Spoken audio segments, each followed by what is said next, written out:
I used to work, but then I had to stop working, so it also made me feel like I was still in society. It's a way to meet new people, getting the things you need. Very social. Getting goods in return for time. Giving the things you want to give. It's a beautiful alternative to the current system that we have. And staying connected. To engage in community, which I'm just discovering is an important thing.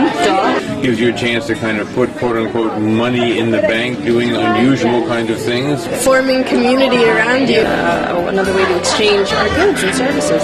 Every hour is the same. I think it's a great idea. It just builds the community all the way around. It provides me with all kinds of extra nice things in my life that I would not otherwise have access to.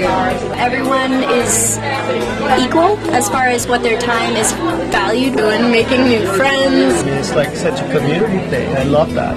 It's just getting to know people. It's valuable to me because I'm on Social Security and limited income, and it really helps me to be able to get what I need in exchange for services I can render. Communication, it gets people actually interacting with each other the way monetary exchange seldom does.